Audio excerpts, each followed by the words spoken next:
I see a door handle, so Okay. shall we? Do you want to do the honors? I would love to. Oh my gosh, look at this!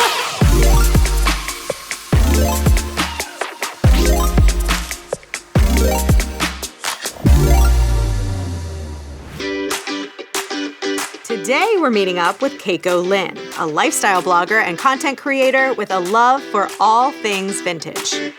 Keiko! Hi. Hi, it's so nice to meet you. So nice to meet you. Thank you for having me. Absolutely. Thank you for coming. You ready to get started? Yes. All right, let's go. So, Boggy Creek Airboat Adventure. Have you ever been on an airboat before? I have, but not in Florida, because you know what happens is when you live somewhere, you don't get to experience it as a tourist. Right. You don't do the tourist things. Right. Yeah. But those are often the most fun things. Absolutely. Hi, ladies. Hi. Welcome to Boggy Creek Thank Airboat you. Adventures. I'm Nick. I'm going to show you a little bit about the park. Great. Give you a little bit of an idea of what we do out here. Fantastic. Of course, our airboats are our best part of the Right. park. But the newest attraction and interaction is our butterfly enclosure. Oh. So I know you're going to enjoy yourselves in there today. Yeah. Super excited for the butterflies. Oh, yeah. They're great. I had never been in a butterfly garden before. And it's not something I've necessarily sought out. And I Right. think after this, it's going to be, because you just walk in and it's so Oh, it was amazing. magical. So magical. It just closes everything off, shuts the world down a little bit.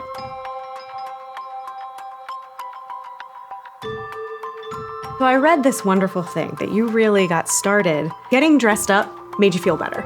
Talk about that and kind of how it started your journey. Well, I know that it sounds cliche to say look good, feel good, but for me, and everyone's a little different, working from home meant working in my pajamas. Sometimes I would work from bed, and I never really had that work-life balance. And I also just started to feel like I was in a rut, and I've struggled with mental health throughout my life. And I found that getting up and getting dressed, even if I wasn't going anywhere, just made me feel so much better. And so I started my blog in 2008 because it gave me a reason to get up and get dressed and take a picture to prove to myself that I did it, because I'm big on accountability. Yeah. So that's kind of how things started in that way, but it just snowballed from there.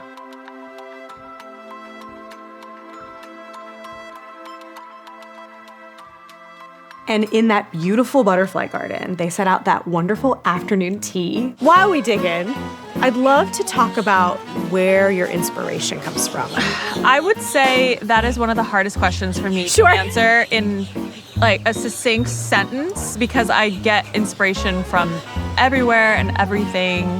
I think like that's so important to just keep your eyes open and Yeah. always look up. Like in this case, look at Or around. gosh. I like the idea of taking something that's a little dark and finding the best in it and having some escapism.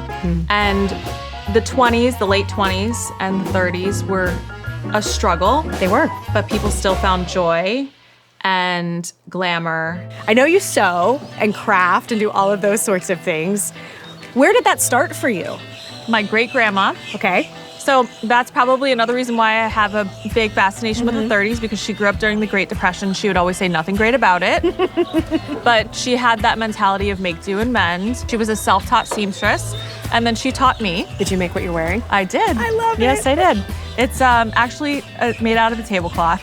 Really? Yeah. Did you find, was the tablecloth on a table and you were like, that's it, that's my dress? Sometimes inspiration comes in very strange places, but I saw this tablecloth and I was like, that would make a good dress. And it does. Thank you. I have my own little butterfly garden, unofficially. I had one that came out of its chrysalis and fell before its wings dried. Oh no. And so I watched a lot of YouTube videos about how to make a splint for a butterfly wing. Stop. And I did. And so now I have a little butterfly microscope, and I made it a little splint, gave it some time to gain its strength, brought it inside, and then eventually it did fly away. So I can put that on my resume. You can. You guys are all fine. If anything happens, I'm very qualified. Oh my goodness.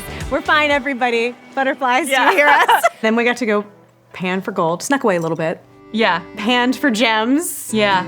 We got rich. We got rich. Oh gosh, I don't even remember how to do this. Okay. This is my retirement plan. Oh, there's something clear. It's a diamond, obviously. Obviously a diamond. That was so much fun. I highly, highly recommend that everyone just embrace their inner child. Yes. Not think so much about what you should not do as an adult or how you shouldn't dress a certain way because you're an adult. I obviously don't dress what people might deem age appropriate, but I find a lot of joy in expressing myself that way, and I have absolutely no shame going right with the kids and digging for gems. All right. We do one final hurrah. Yes, let's do it. Okay. Here we go. Come on, diamonds. Do you have a favorite jewel? I don't. Me neither. Although I do have a fake heart of the ocean. I do too. That's amazing. Of course we do. I mean, that was like the pride.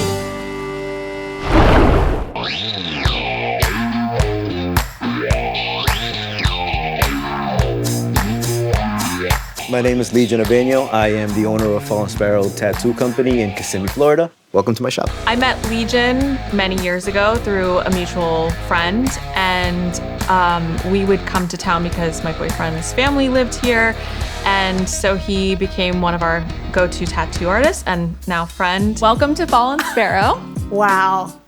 Isn't it a vibe? Yes, absolutely. I got my first tattoo from Legion about 11 years ago, and he's since tattooed my boyfriend, my sister, many friends. I always recommend this shop. Yeah, so the first tattoo that Legion did for me is my anchor tattoo for my great-grandpa. He was a World War II frogman, and he had a lot of tattoos, as sailors did back then. And he just was so, so special to me. He was a father figure and just a wonderful, wonderful person.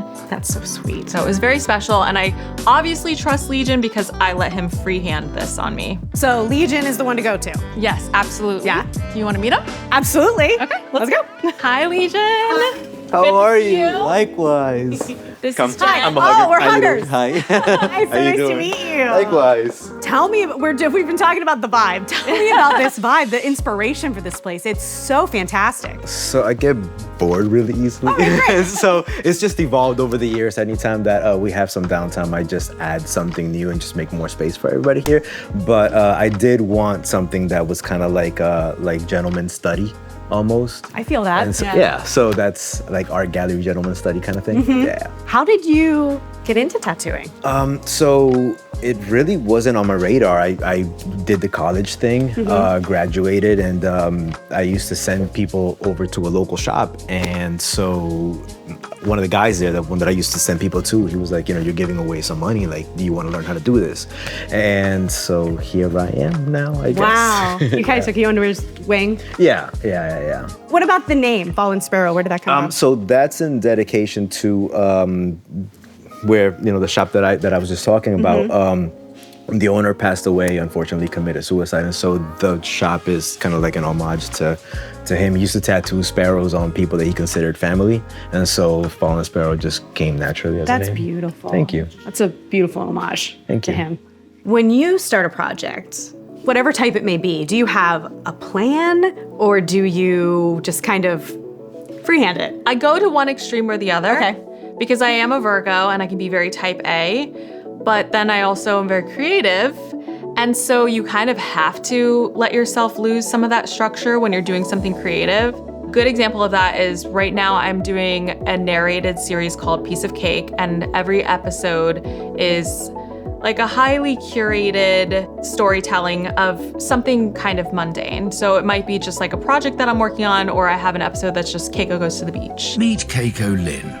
Despite her rigid nature, Keiko has always yearned to be more carefree and adventurous. And so, on this beautiful morning, Keiko decided to be spontaneous and go to the beach. People would think that I start with a script and a shot list and things like that, which is how I normally would operate. But I actually will let the story tell itself, and then I look over the footage and then I write the story. Oh. So it's kind of giving me more freedom to let loose and just do whatever comes to my mind and then have structure afterward.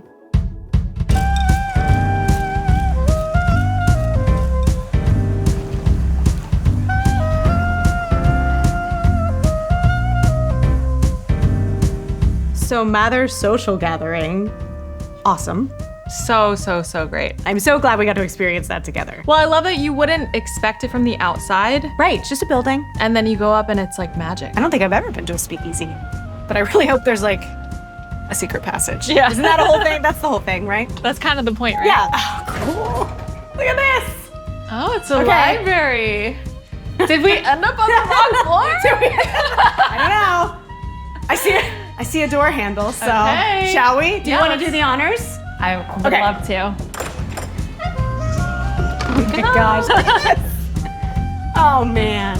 Hidden gems. Wow. I think that's the theme that we're going for right now. Exactly, Hidden gems. yeah. It feels like time traveling, which is obviously something that I love. I was obsessed with the idea of being able to visit the past when I was younger because of that movie Somewhere in Time. But I think the fact that I've always been so inspired by the past has made me have a healthier relationship with things that feel haunted. This is amazing, like all of the history of the love local that. area. Oh, and they have plaques. It's fun, so it says what everything. 1920, Isn't that amazing? 1930. I have a whole wall of portraits of women that I have never met in my life. They've long since been dead, and I call them my ghosty girls. And a lot of people get very freaked out by it, but I love them and I think of them as my friends. Do you find them like at antique stores and things like Yeah. that? Oh, I love that. I've collected them over the years, and sometimes I've been able to find out their history, and it's so fascinating. That's really awesome because then they live on. Yeah, exactly. And that in a place like Mather's, it's the same sort of thing. There were all those pictures on the wall Yeah. from, Central Florida's history, and it's a way to keep it alive in the present.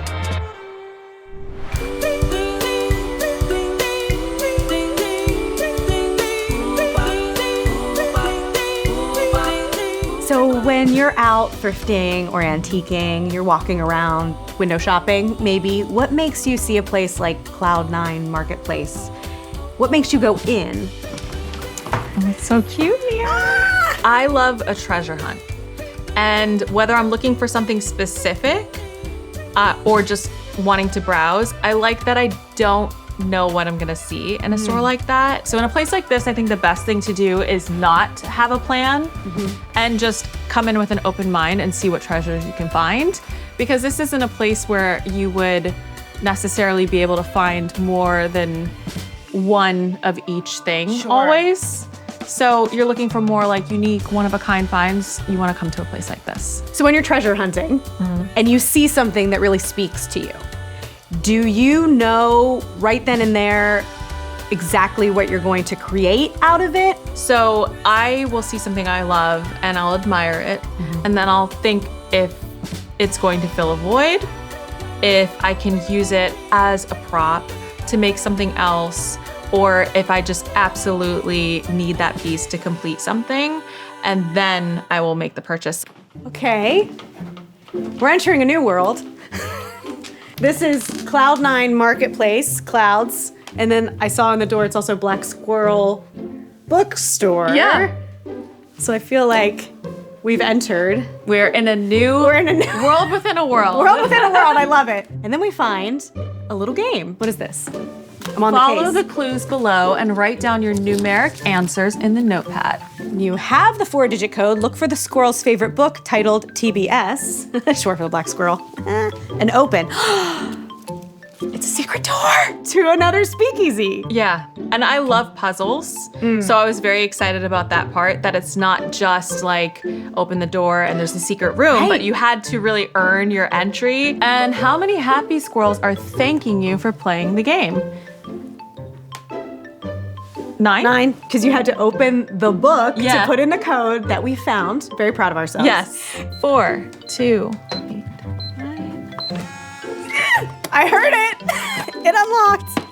Oh my goodness. Oh, this is so cool! After you. Thank you. And it was just, to me, felt like what a speakeasy really would have been, because Right. it was a secret room in the back. So they managed to fit a world within a world within a world. Where's the barkeep? I don't know. I know. I was like, should I? No. Don't go behind the bar, everybody. I had so much fun with you over the past few days, and I just want to thank you so much for coming, sharing your time, your knowledge. I learned so much. I just wanted to say thank you, and I hope you come back. I should be thanking you because I had such a wonderful time. This was so much fun, and I can't wait to come back.